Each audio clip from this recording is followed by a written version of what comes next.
은혜로운 귀한 찬양 감사합니다. 이제 성경 말씀을 봉독하겠습니다. 오늘 우리에게 허락해 주신 말씀은 신약 성경 고린도전서 2장 1절부터 5절까지의 말씀입니다. 주신 말씀을 함께 교독하겠습니다. 2장 1절입니다.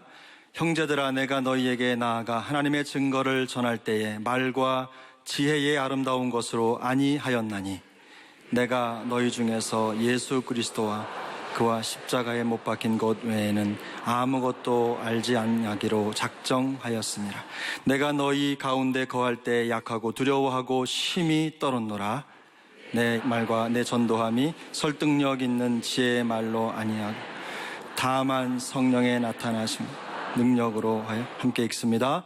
너의 믿음이 사람의 지혜에 있지 아니하고 다만 하나님의 능력에 있게 하려 하였노라. 아멘. 할렐루야. 지난 한 주간의 특세를 통하여 우리 성도들의 믿음의 용량을 크게 하신 주님을 찬양합니다. 오늘 암예배 때 외국의 어떤 영국 분이신데 주교예요. 영국 분 주교께서 오셔갖고 2부 예배를 드리는데 눈물을 펑펑 쏟았다는 거예요. 왜 그랬어요? 그러니까 나도 몰라 그래.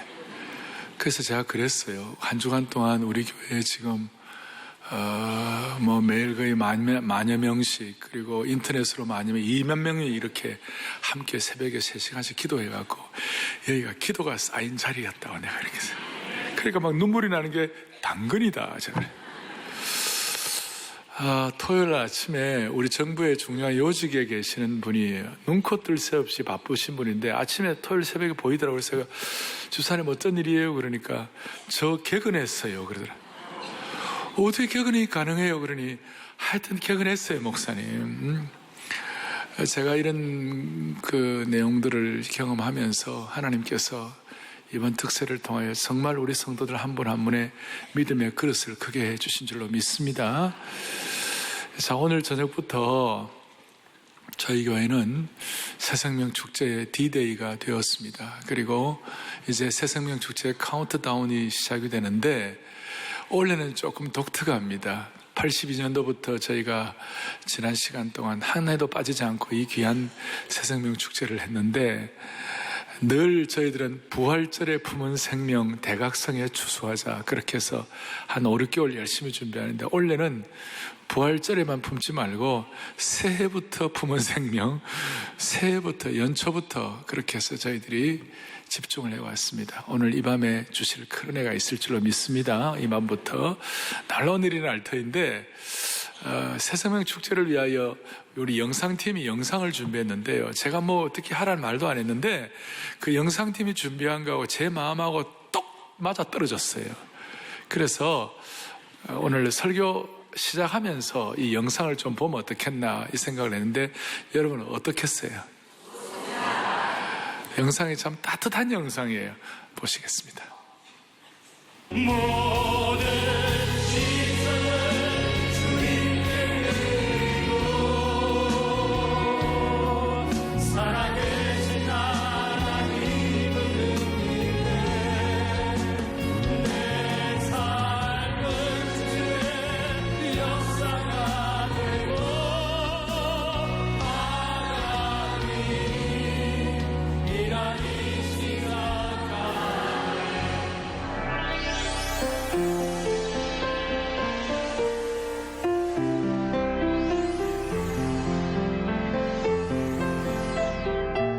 저는 사실 교회에 대해 관심이 없었거든요. 친절하게 대해주고 그래서 그냥 한번 딸 하나 가보자. 저희 딸아이가 힘든 점이 있었어요. 우리 교회에서 대각성 전도 집회라는 걸 한다 하는 얘기를 제가 들은 거예요. 사실은 그 아내가 복음을 전했을 때도 듣지도 않았죠, 제가. 새생명 축제에 좀 가자고 했을 때 많이 불쾌했었습니다. 왜냐하면 저는 그때 불교 신자였고 합업연수원 다르마법의 회장을 지내고 있는 입장이라서 그때 저는 무신론자였지만 이상하게 참 예배당이 아름답고 예쁘고 그리고 이렇게 지하로 이렇게 내려가는데 참 이렇게 마음이 굉장히 편안했어요. 만약에 저를 초대를 안 했으면 지금 어떻게 지내고 있을까? 지금도 아마 옛날 습관에서 못 벗어나고 계속 하나님을 부정하고 살았을 거예요. 정말 많이 변했죠. 그리고 그냥 한마디로 표현하면은 정말 나의 나 된 것은 다 하나님 은혜라. 그리고 정말 감사할 수밖에 없고 감사한 것밖에 안 남아있는 것 같아요. 그냥 제 상황들이 뭐 이렇게 힘들고 어려운 일들이 서로 있다 하더라도 그때를 제가 생각해 보면 늘 하나님께 감사하다. 내가 어떻게 이 자리에 있지? 내가 어떻게 이렇게 주님의 그 사랑을 알고 그 다음에 내가 하나님 자녀가 되지 않았었으면 어떻게 되었을까? 꼭 이렇게 모시고 오는 거. 일단 교회에 모셔다 놓으면은 정말 성령님께서 역사하셔서 전하기만 하면 나머지는 정말 다 하나님 알아서 하시니까 그거를 꼭 믿었으면 좋겠어요. 아내분들이 남편의 구원 때문에 고민이 많으실 겁니다. 걱정하지 마십시오. 원래 남자들은 고집이 셉니다. 새생명 축제에 모시고 오면은 다 하나님께서 역사하십니다. 제가 증인입니다. 새생명 축제가 없었다면 제가 오늘 이 자리에 없었잖아요. 이 믿음의 길로 인도해 준 그 집사님이 너무 감사했고요. 말을 하는 게 굉장히 중요한 것 같아요. 저도 마음에 담아두고 또 놓친 사람들이랑 많이 있었거든요. 그러면 지나고 나면 되게 후회가 됐어요. 저 한 사람이 구원받음으로 인해서 남편과 아이들이 이렇게 고구마 열매처럼 이렇게 끌어오는 걸 보면서 정말 더 열심히 복음을 전해야 되겠구나 하는 생각을 많이 하게 됩니다. 저희 부부가 지금도 그 집사님 부부한테 생명의 은인이라고 감사하다고 그렇게 말씀드리고 저도 정말 다른 사람에게 하나님을 전하는 그런 축복의 통로가 되고 싶은 마음이 많이 있어요. 지연이 어머니, 저한테 새생명 축제의 소식을 알려주셔서 감사드립니다. 김성우 집사님, 정말 감사합니다. 그때 포기하시지 않고 저를 불러주셔가지고 제가 이 복된 삶을 누리고 있습니다. 정말 감사합니다.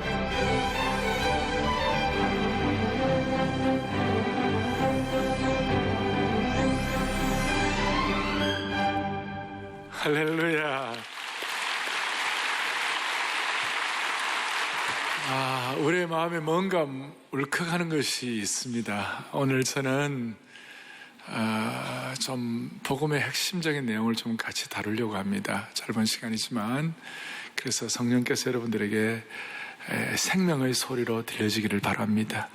요즘 세상에 너무 복잡한 소리, 악한 소리, 무익한 소리, 상처 주는 소리가 너무 많아요. 오늘 이 말씀은 여러분들에게 진리의 음성이 되기를 바라고 생명의 음성이 되기를 바라고 우리를 살리는 음성이 되기를 바랍니다. 오늘 저는 고린도전서 1장 2장 이 내용을 앞에 놓고 사람의 언변과 지혜로 하지 아니하고 사람의 말과 지혜로 하지 아니하고 그럼 어떻게 되는 것인가? 오늘 앞에 본문 앞에 1장 18절에 이런 내용이 나와 있습니다. 1장 18절을 같이 보겠습니다. 십자가의 도가 멸망하는 자들에게는 미련한 것이요 구원을 받는 우리에게는 아멘. 십자가의 도가 구원받는 우리에게 하나님의 뭐가 된다고요? 능력이 된다. 그래서 바울은 복음의 정의, the definition of gospel. 복음의 정의가 뭐냐? 복음은 모든 믿는 자에게 구원을 주시는 하나님의 능력이 된다. 그래서 오늘 이 능력이 이 예배에 확인되고 이 능력을 체험하기를 소망합니다. 능력이다. 능력이다. 그리고 21절에 1장 21절에 이런 말씀이 있습니다. 하나님의 지혜에 있어서는 이 세상이 자기 지혜로 하나님을 알아요 몰라요? 알지 못해요. 그래서 뭘 하신 거예요? 전도에 미련한 것으로 믿는 자들을 구원하시기를 기뻐하셨도다. 세상 사람들은 전도가 미련하다, 또 뭐 십자가가 미련하다 이렇게 말을 많이 하죠. 바울 시대 때부터 지금까지. 그런데 하나님은 복음이 믿는 자에게 능력이다. 그리고 전도에 미련한 것이 하나님의 지혜요 능력이다. 여러분 복음이 왜 능력이 될까요? 얼마나 이것은 능력입니까? 이 복음이 능력되기 위하여 제가 질문하면 하겠어요? 여러분, 사랑하는 여러분들이요, 죄인을 구원하려면 얼마나 능력이 필요할까요? 죄인이 그 죄값을 해결하고 죄인이 구원받으려면 얼마나 능력이 필요해요? 이런 뜻이에요. 하나님은 천지를 창조하셨어요. 무에서 유를 창조하셨어요. 그런데 천지를 창조하신 그 대단한 일이죠. 그 어떤 누구도 할 수 없는 그 천지를 창조하신 그 하나님께 천지 창조하실 때 어떻게 하셨느냐? 빛이 있으라. 말씀으로 천지를 창조하셨어요. 말씀 한마디로 천지를 창조하셨어요. 그런데 우리의 죄 문제, 우리의 죄값 문제, 영원한 형벌을 받을 수밖에 없는 이 죄 문제를 해결하기 위해서는 말씀 한마디로 안 됐어요. 말씀 한마디로 우리에게 죄 없어져라 그러면 좋겠는데 그게 안 된 거예요. 어떻게 했느냐? 하나밖에 없는 only begotten son, 독생자 예수 그리스도의 피를 흘려야 되는 거예요. 그러니까 이게 복음이에요. 죄인인 우리의 오늘 이 21세기, 그야말로 4차 산업시대, AI, 인공지능 시대라고 하는 이런 시대에도 우리의 죄 문제 해결은 수천 년 전이나 지금이나 죄 문제는 똑같기 때문에 이 죄 문제 해결을 위해서는 말씀 한마디로 안 되고 뭐가 돼야 되느냐? 예수님의 피가 필요하고 십자가의 능력이 필요한 거예요. 이것이 우리에게 복음의 능력으로 나와야 되는 것이에요. 그래서 이게 능력이라는 거예요. 천지 창조도 말씀 한마디로 하신 그분께서, 무에서 유를 만드는데도 말씀 한마디로 가능한 그분께서 우리의 죄 문제를 위해서는 하나밖에 없는 예수 그리스도의 피를 흘려주셔야 되겠다. 이게 그냥 이것이 와닿을 때에 우리에게는 능력이 되는 것이에요. 어떤 능력이 되는가? 첫 번째는 어떤 능력이 되는가? 자기를 이기는 능력이 생기는 거예요. 자신을 정복하는 능력이 생기는 것이. 예를 들어 베드로를 보세요. 예수님을 3번이나 부인하고 어떤 면에서 그야말로 우라통 터질 만한 그런 잘못된 인격이었는데요, 이 복음의 능력을 접하고 난 다음에 베드로가 어떻게 변한지 여러분들 잘 아시잖아요. 요한과 야고보 같은 사람은 아주 못된 성격이었어요. 그 못된 성격의 요한과 야고보가 어떻게 됐느냐? 남하고 경쟁 잘하고 그냥 자기 말 안 들으면 그냥 예수님 저기 하늘에서, 왜 또 마가 나온지 모르겠습니다. 하여튼 하늘에서 그냥 불이 떨어져 가지고 그냥 다 죽여버립시다. 아주 못된 성격인데 사랑의 사도로 바뀌게 되는, 이게 복음의 능력이에요. 도마와 같은 사람은 어떻습니까? 빌립은 어떤 사람? 도마와 빌립 같은 사람은 반들반들한 합리주의자였어요. 맨질맨질한 이기주의자들이었어요. 이런 이기주의자, 반들반들한 이런 참 이성주의, 이런 사람들이, 합리주의자들이 복음의 능력을 체험하고 난 다음에 무슨 일이 벌어졌습니까? 하나님이 사용하시는, 주님이 사용하시는 멋진 그릇이 되었어요. 마가와 같은 사람은 비겁하게 짝이 없어가지고 밤에 예수님 부인하면서 벌거벗고 도망간 사람이에요. 그런 마가가 이 복음의 능력을 체험하고 난 다음에 무슨 일을 하더라도 연기하거나 아무렇게나 하지 말고 immediately, 즉시 바로 해야 한다. 이런 사람으로 복음의 능력을 힘입은 사람이 된 것이에요. 그러니 여러분, 이 복음의 능력이 우리에게 왔을 때 무슨 일이 벌어지는가? 세상에서 제일 정복하기 힘든 것이 자기 자신이잖아요. 그런데 복음의 능력이 있으면 자신을 정복하고 나를 이기는 힘을 받게 되는 거예요. 나를 이기지 못한 사람은 복음의 능력이 약한 사람이에요. 예수 믿으면서도 자기의 성격과 습관 때문에 날마다 엎치락 뒤치락하고, 어떤 사람은 맨날 판정패당하고, 어떤 사람은 예수를 믿어도 우리를 유혹하는 것으로부터 늘 케오패 당하는 거예요. 복음의 능력은 이런 판정패와 케오패 당하는 사람들에게, 복음의 능력은 우리를 회복시키고 자신을 정복하게 만들어주시는 것이에요. 그리고 복음의 능력은 자신을 정복할 뿐만 아니라 복음은 우리를 전도자로 만들어주시는 것이에요. 복음을 선포하는 선포의 능력을 갖도록 만들어주시는 것입니다. 오늘 저희부터 있을 이 새생명 축제에 이 복음의 능력이 우리 자신을 정복하고 복음의 핵심을 선포하는 그런 선포자로 무장시켜 주시기를 바랍니다. 복음 전도 자체가 능력인데 이것이 능력되기 위하여 우리에게 꼭 필요한 것이 있고 버려야 할 것이 있어요. 그럼 버려야 할 것부터 먼저 하겠어요. 버려야 할 것이 뭔가, 무용지물이 뭔가, 복음 전도에 대해서 무용지물이 뭔가. 1절에 이렇게 나와요. 2장 1절에 형제들아 내가 너희에게 나아가 하나님의 증거를 전할 때에 뭐라고 되어 있습니까?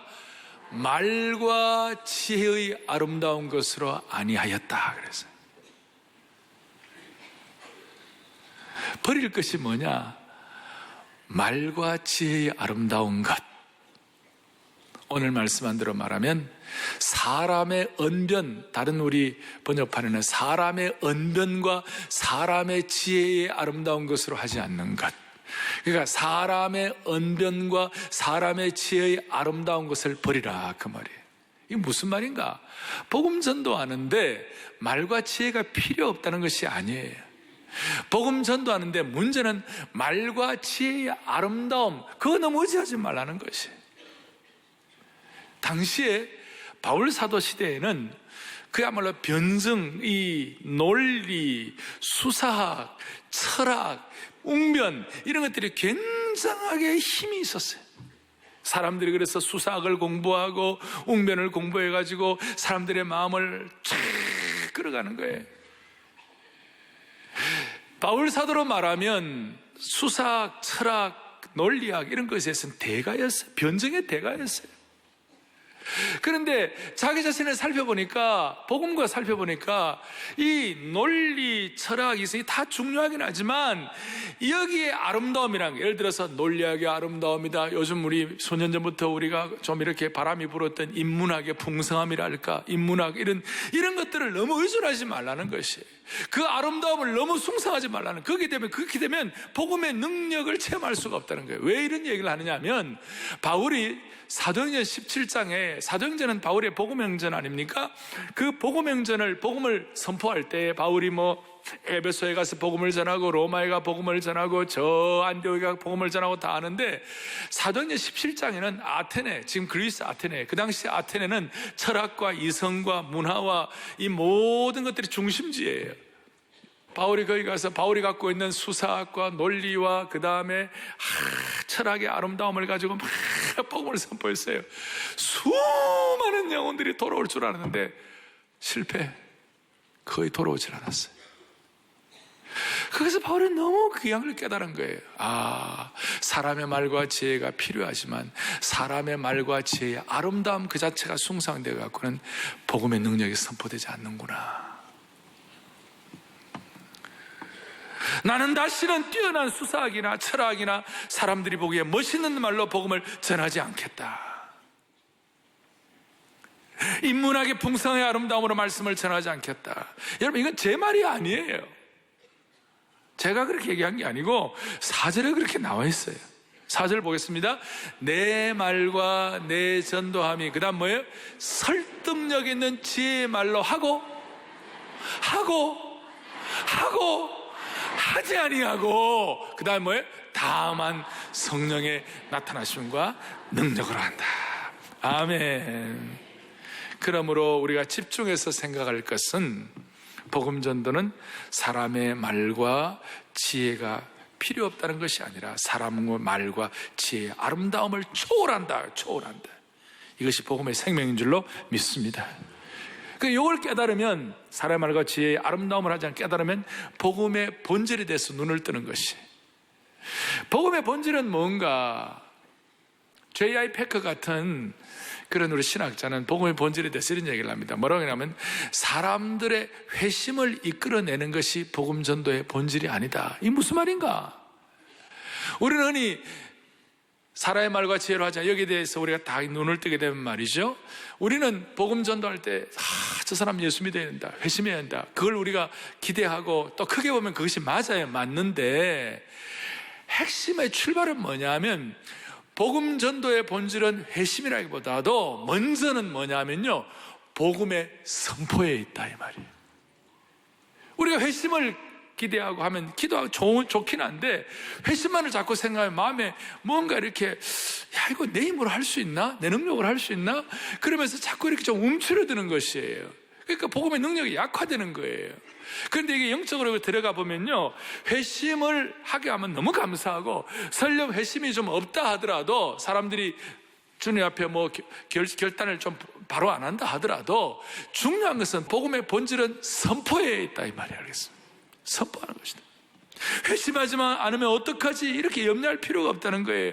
왜냐하면 복음 전도의 목적은 1차적으로 사람들의 회심에 있는 것이 아니라 생명의 복음 자체를 선포하는 데 있다 이 말이에요. 그래서 바울은 너무나 놀랍게 바울은 자기 자신을 철학자로 말하지 않았어요. 자기 자신을 무슨 도덕주의자로 말하지 않았어요. 세상에 무슨 현자나 스승이나 구루로 말하지 않았어요. 바울은 복음 전도의 본질이 선포인 걸 알았기 때문에 바울은 늘 가는 곳마다 나는 예수 그리스도의 대사이다. I'm the ambassador of Christ. 나는 예수 그리스도의 대사이다. 나는 예수 그리스도의 복음을 증언하는 사람이다. 나는 예수 그리스도의 복음의 사자이다 그랬어요. 메신저이다. 여러분, 오늘 새생명 축제를 앞두고 우선 우리의 마음속에 온 교우들이 다짐해야 할 것은 회심하면 얼마나 좋겠어요. 그러나 회심에 대한 어떤 부담이나 짐, 그걸 넘어서서 1차적으로 하나님, 우리는 예수님의 증인입니다. 우리는 예수님의 대사입니다. 우리는 복음 전도의 사자들입니다. 메신저들입니다. 이걸 할 때에 하나님 우리의 눈을 열어주시는 것이, 일마다 때마다 선포하는 축복을 받게 되는 것이. 그러면 선포는 이렇게 복음 전도를 말씀만 하고 이렇게 선포, 여기에 포함되는 우리 삶 자체가 선포되고, 특별히 뭐가 선포되느냐? 기도를 하여 선포가 되고, 찬양 있는 곡조 있는 기도인 찬양을 통하여 복음을 선포하는 것이에요. 놀라운 일이 벌어져요. 물 건너 생명줄 던지어라. 주님만이 소망이요 변함없는 반석이라. 이거 자체가 복음이에요. 또 죽음에서 부활하신 우리 구주 평강의 왕, 주를 믿는 모든 자의 소망 대신, 주를 믿네, 주를 믿는 모든 자의 소망 되신. 그 다음 뭐예요? 주를 믿네. 이게 선포라는 것이. 이 선포를 하게 되면 이상하게 능력을 받는 것이. 그래서 이번 한 주간에도 얼마나 많은 찬양을 통한 선포를 했어요. 오늘 아까 찬양대도 나는 믿네하고 뭐 참 잘해주셨잖아요. 그 영상 보는데 여러분, 형제라고 막 울면서 나는 믿는데 나는 그 형제 누군지 모르겠어요. 100배의 축복을 받게 해 주옵소서. 그 마음에서 그냥 자기가 그 찬송 그냥 눈물로 선포하는 거예요. 그냥. 그럴 때에 복음 전도가 부담이 아니라 특권이 되는 것이.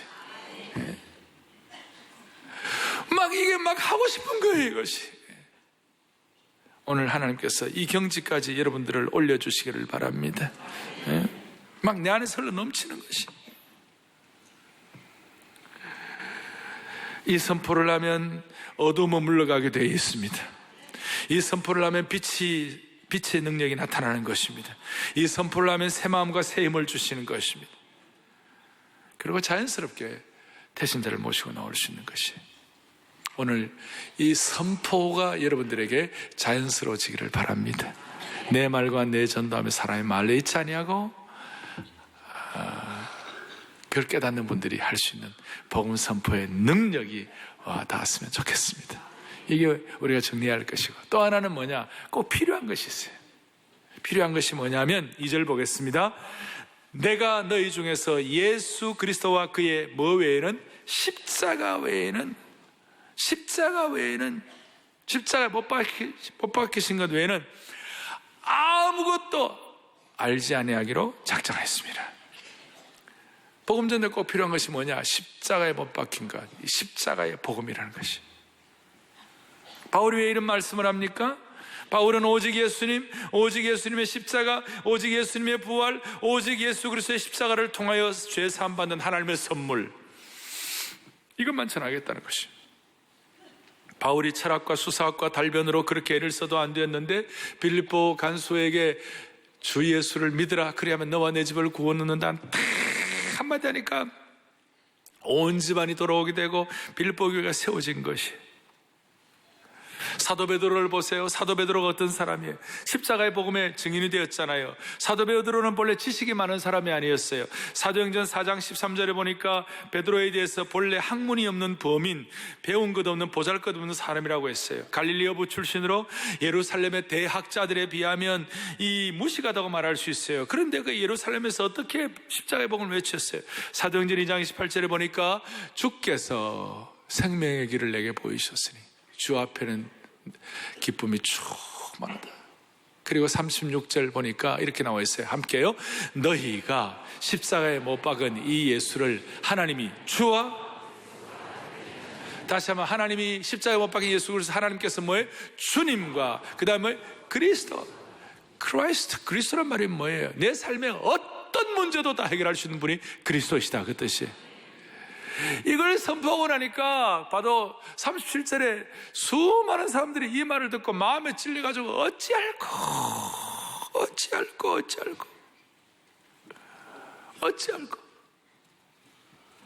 여러분, 십자가의 복음이란 말이 뭐예요?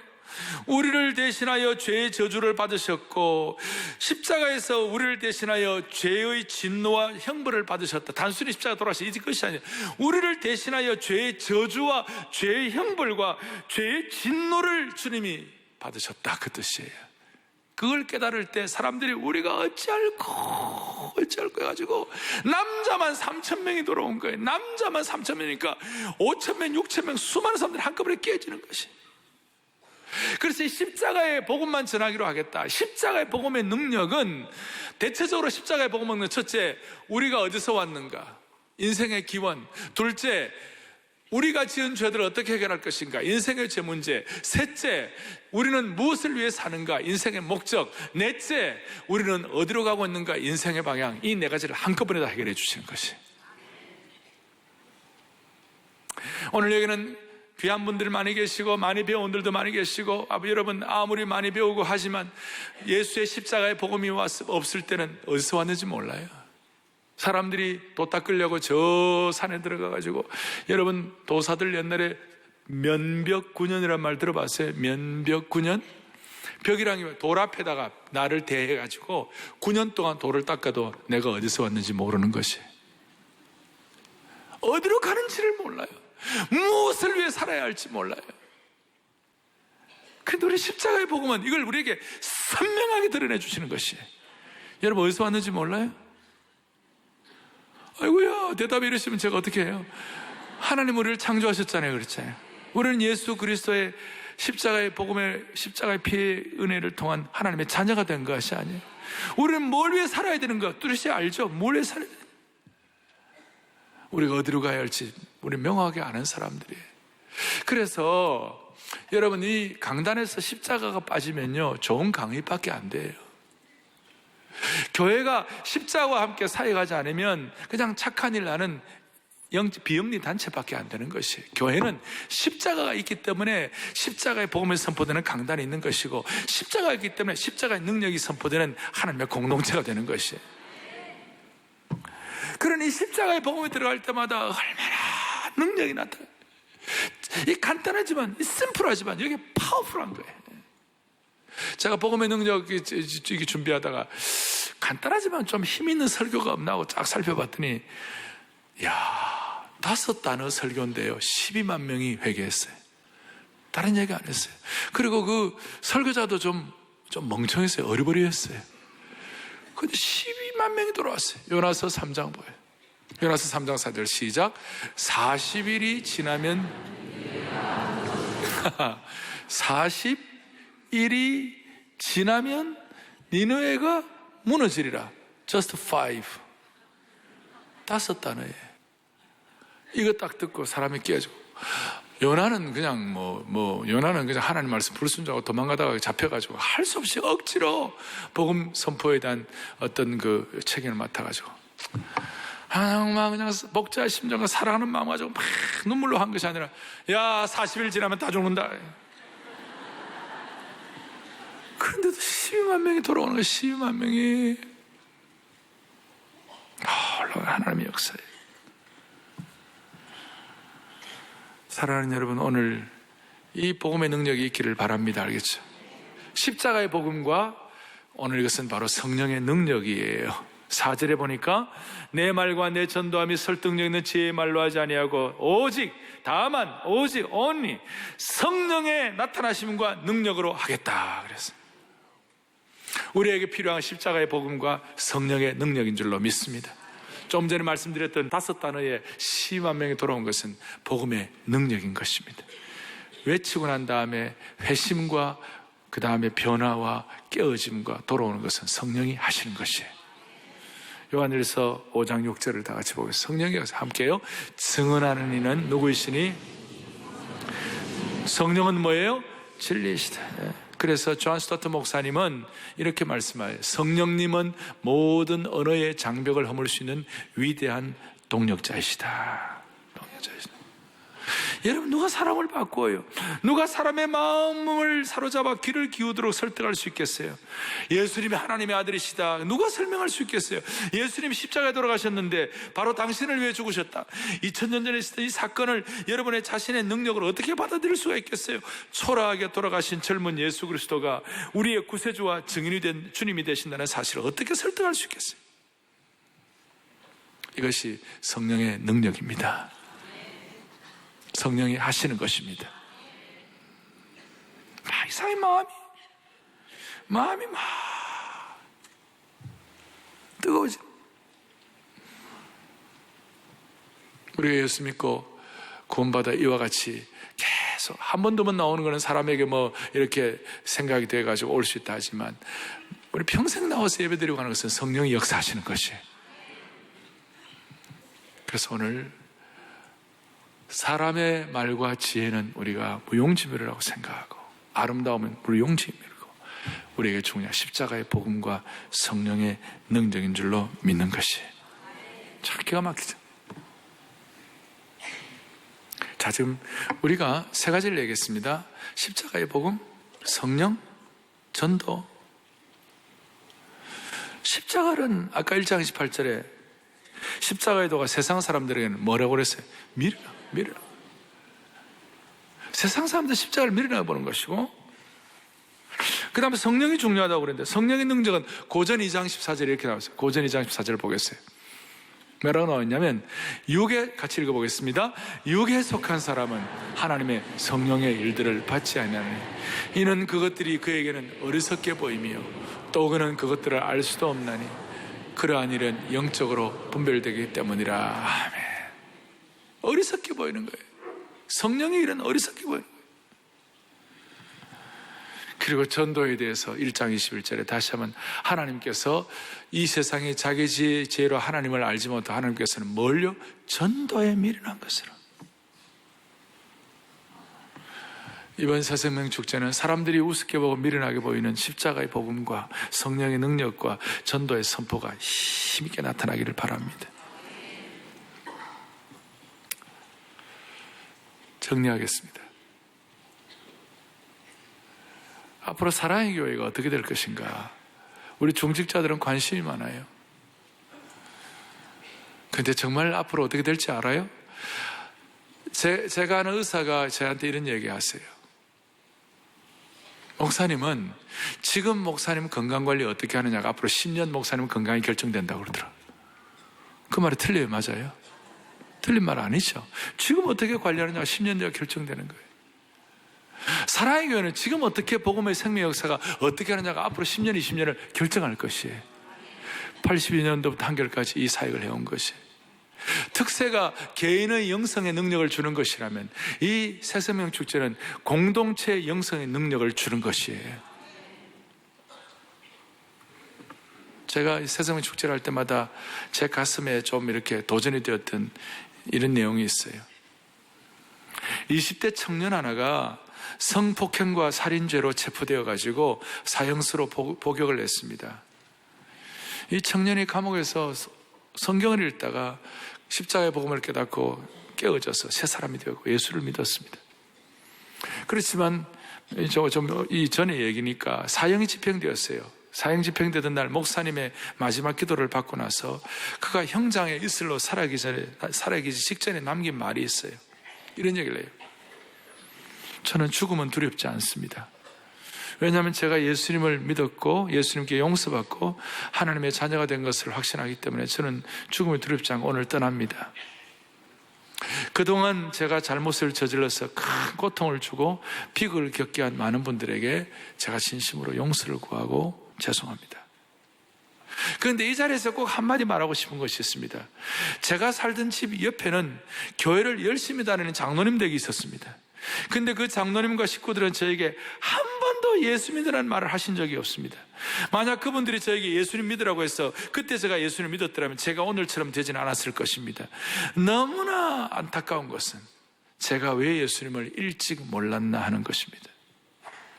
그리고 사형을 받았습니다. 만약 우리 주위에 이런 일이 일어난다면 우리는 너무나 안타까운 일이 될 것입니다. 오늘 이 생명의 복음을 선포하고 사람이 달라질 수 있는 이 기회가 우리들을 통해 일어나기를 원합니다. 사랑의 교회 주신 이 복음 자본, 생명 자본, 헌신 자본, 선포 자본을 잘 사용하여 하나님이 기뻐하시는 하나님 나라를 이루는 하나님의 백성들 되기를 원합니다. 제가 한 가지 결론으로 제가 이 그런 복음의 능력이 가정마다 노대를 이어서 좀 제대로 된 데가 없나 하고 살펴보았다가 여러분들은 좀 아시는 분도 아실 거예요. 가장 강력한 복음 선포자 중에 한 분이 조나단 에드워즈라고 있어요. 그의 사위가 데이빗 브레이너드, 복음이 강력한 사위죠. 인디안 선교의 아버지.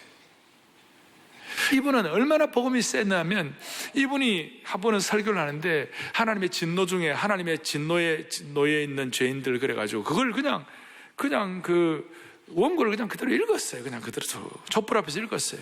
읽는데 그냥 막 깨지고 그냥 회개하고 난리가 났어요.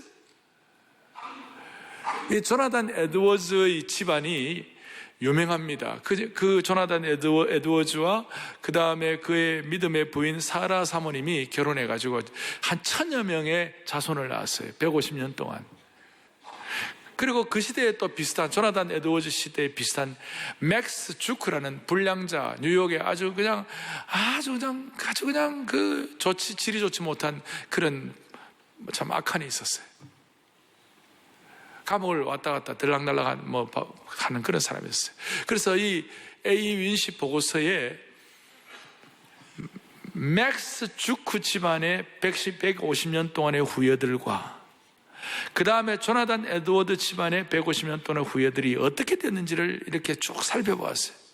둘 다 거의 조나단 에드워드 밑에는 한 900 몇십 명, 그 다음에 맥스 주크는 1036명, 이런 거의 1000명 정도 되는 그런 비슷한 그런 집안이었는데요. 그 150년 동안에 어떤 일이 벌어졌는가 보세요.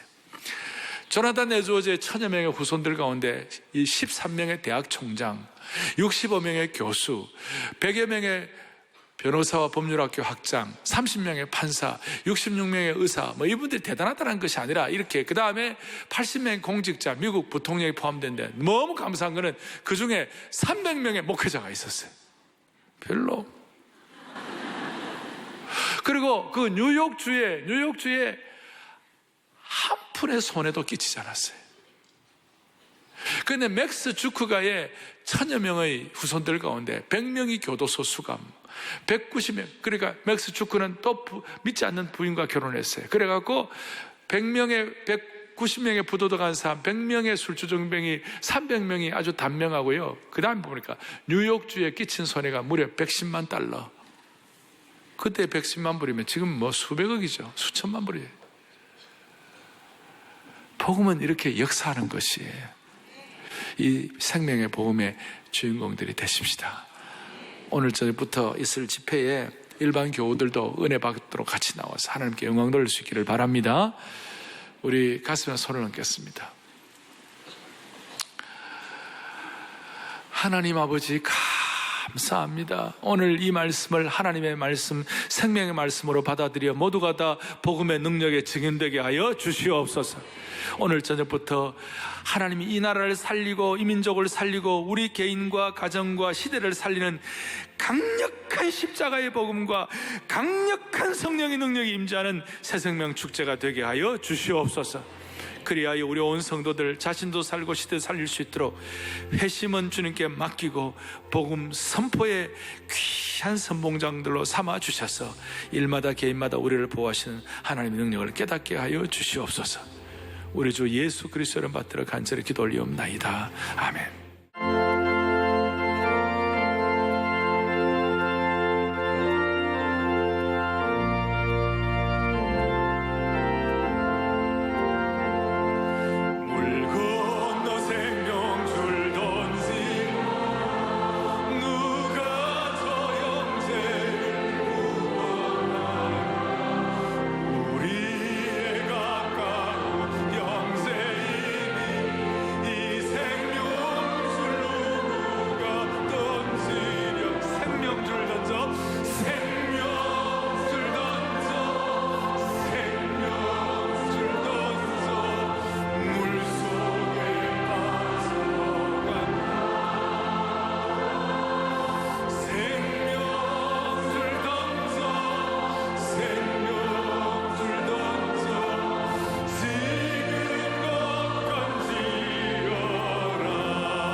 변화시켜 성령이 나를 변화시켜 사라지게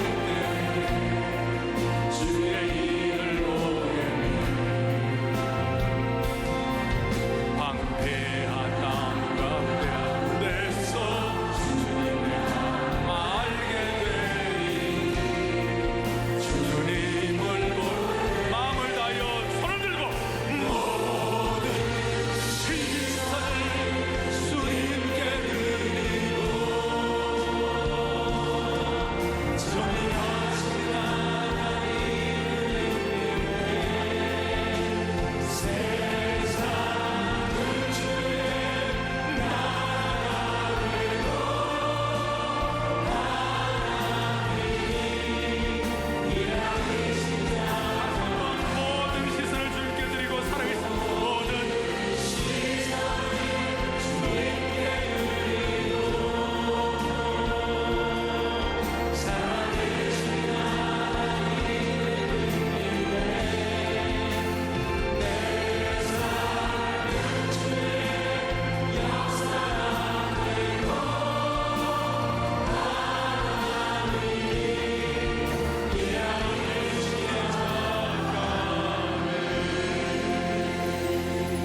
교회 제15차 가을 특별새벽부흥회가 지난 6일부터 11일까지 기도의 지팡이 성령의 전신갑주라는 주제로 진행됐습니다.